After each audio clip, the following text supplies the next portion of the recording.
So everyone welcome back to tarot girl blog. और आज मैं आपके लिए लेकर आई हूँ एक स्टोरी। एक स्टोरी मैं आज आपके साथ शेयर करना चाहती हूँ जो आज बहुत ज्यादा मेरे दिमाग में घूम रही थी और मुझे लगा why not to share this.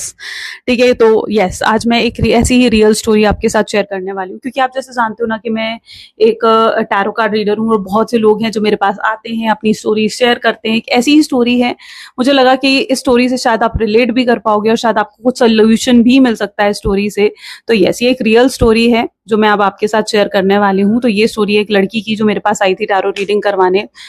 और स्टोरी के लिए, ठीक है, क्योंकि मैं रियल नाम किसी का रिवील नहीं करूंगी, तो उस स्टोरी के लिए उस लड़की का नाम रखते हैं सिया, और लड़के का नाम जैसे वो बहुत प्यार करती थी वो था तरुण। ठीक है, तो सिया आई थी मेरे पास और इट वॉज लाइक सिया तरुण से बहुत प्यार करती थी और तरुण भी सिया से बहुत प्यार करता था। आई थिंक दोनों सेम वर्क प्लेस में थे, दोनों को एक दूसरे की तरफ इन्फैचुएशन हुआ, अट्रैक्शन हुआ, दोनों एक दूसरे से प्यार करने लगे। लेकिन यहाँ पर मेन प्रॉब्लम ये थी कि दोनों डिफरेंट रिलीजन के थे। सिया थी ब्राह्मण, तरुण था एकदम मुस्लिम। तो इतना ज्यादा रिलीजन का गैप, तो शादी के लिए पेरेंट्स नहीं मानेंगे इजिली, है ना। तो यही चीज यहाँ पर भी हुई, क्योंकि तरुण और सिया की तरफ से उनके पेरेंट्स नहीं माने। जब सिया ने तरुण की बात अपने घर पे करी तो वहां पर बहुत ड्रामा और फाइट हुआ, और वहीं पर जब तरुण ने अपने घर पर बात करी सिया को लेकर तो वहां पर भी बहुत ड्रामा और फाइट हुआ। लेकिन एट लास्ट दोनों ने अपने पेरेंट्स को मना लिया और पेरेंट्स की मर्जी से दोनों की शादी भी हो गई। अब मेन स्टोरी शुरू होती है ये शादी के बाद।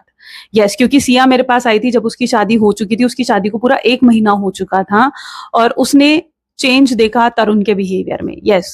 उसने जब मुझसे टैरो रीडिंग ली तो उसने मुझे बताया कि तरुण जो है उसका बिहेवियर बिल्कुल बदल चुका है, बिल्कुल चेंज हो चुका है। क्योंकि शादी से पहले जिस तरीके से वो उससे प्यार करता था, उसे टाइम देता था, उसे अटेंशन देता था, उसको पूरा इंटरेस्ट शो करता था, एक जो अंडरस्टैंडिंग थी वो बिल्कुल मिसिंग लग रही थी उसे। तरुण इवन अपने काम में ज्यादा इन्वॉल्व रहता था, या फिर मोस्टली टाइम वो अपने पेरेंट्स को देता था।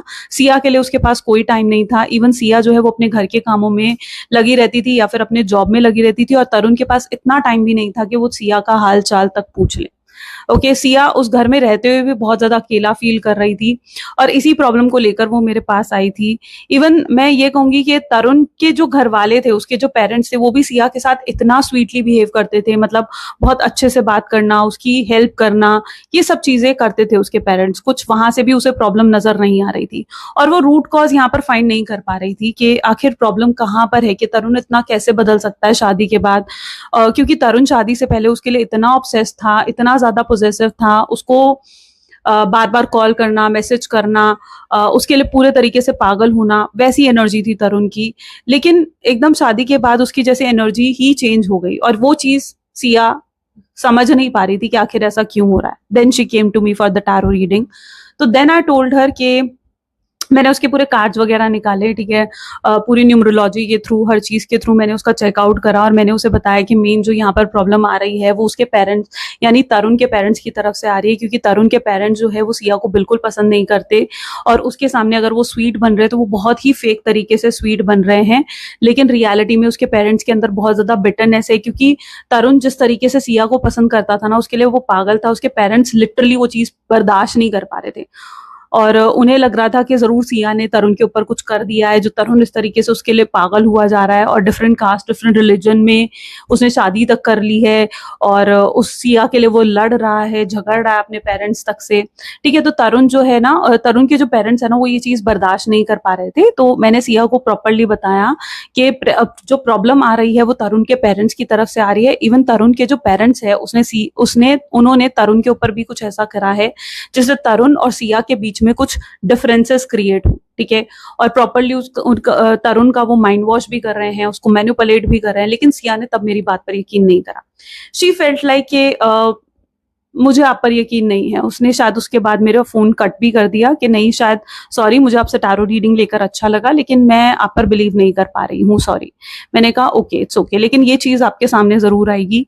तब उसने ठीक उसके 1 महीने बाद मुझे फिर से कॉल करा। तब तक मैं भूल जाती हूँ, मैं लिटरली जब मैं टैरो रीडिंग लेती हूँ उसके बाद मैं कट कर देती हूँ कॉर्ड्स को, और उसके बाद मैं याद नहीं रखती हूँ कि मैंने किसकी क्या टैरो रीडिंग करी है। बट ये मुझे स्पेशली इसलिए याद है क्योंकि उस सिया ने उसके ठीक 1 महीने बाद मुझे कॉल भी करा था। तो तब सिया ने मुझे याद दिलाया कि आपसे मैंने रीडिंग ली थी और आपने मुझे तब ये चीज कहा था, और तब मैंने आपको ये कहा था कि मुझे आप पर यकीन नहीं है, लेकिन अब मुझे समझ में आ रहा है, मुझे दिख रहा है कि आपकी बात कितनी सच थी। तब मैंने उससे पूछा कि अच्छा किस तरीके से तुम्हें ये रियलाइज हुआ, तुम्हें कैसे प्रूफ मिला कि वाकई में ये चीज हो रही है। तब सिया ने मुझे कहा कि उसने तरुण को और उसके पेरेंट्स को बात करते हुए सुना, और तरुण के पेरेंट्स जो हैं, यस, वो तरुण को मैनिपुलेट कर रहे थे सिया के अगेंस्ट। जो लोग सिया के सामने इतना स्वीट बन रहे थे, वो सिया के पीछे उसके हस्बैंड को यानी तरुण को इतना ज्यादा मैनिपुलेट कैसे कर सकते हैं, राइट। सिया के लिए भी ये बहुत ही शॉकिंग था, लेकिन सिया लिटरली उसके बाद बहुत रोई, और रोने के बाद उसे लिटरली तब मेरी याद आई और तब उसने मुझे कॉल करा। Even I was surprised that moment. इसीलिए मुझे ये इंसिडेंट इतना स्ट्रांगली याद है। तब सिया ने फिर मुझसे पूछा कि मुझे ऐसे में क्या करना चाहिए, ऐसे में क्या सोल्यूशन हो सकता है। तब मैंने उसे कुछ क्रिस्टल्स और कुछ रेमेडीज प्रोवाइड करी, जिससे उसे बहुत इफेक्ट भी देखने को मिला। उसके ठीक 2 मंथ बाद, ठीक है, जब उसने रीडिंग ली, तो बीच बीच में भी मुझसे रीडिंग लेती रही, लेकिन उसके ठीक 2 मंथ बाद जाकर चीजें उसकी लाइफ में नॉर्मल भी हो गई। तरुण भी उसके साथ जो है सही से बिहेव करने लगा। इवन तरुण ने ही उसे काफी चीजें बाद में डिस्क्लोज करी, ठीक है, जब मैंने उसे रेमेडीज दी। ठीक है, तरुण वापस उस नेगेटिविटी से बाहर निकला। तब सिया के ऊपर भी शायद थोड़ी नेगेटिविटी थी, वो भी उसके सर से हटी। उसका स्ट्रेस काफी कम हो गया सिया का, और इवन तरुण जो है वो वापस वैसे ही उसे टाइम अटेंशन देने लगा जैसे वो उसे शादी से पहले देता था। अब उसके लिए वैसे ही ऑब्सेस्ड हुआ, उसके लिए वैसे ही पोजेसिव हो गया जैसे वो शादी से पहले था उसके लिए। तो इस तरीके से काफी चेंज आया उनकी मैरिड लाइफ में। इवन तरुण के सामने उसके पेरेंट्स की रियलिटी भी आई कि उसके पेरेंट्स किस तरीके से उसको मैनिपुलेट कर रहे थे, उसके साथ माइंड गेम्स खेल रहे थे।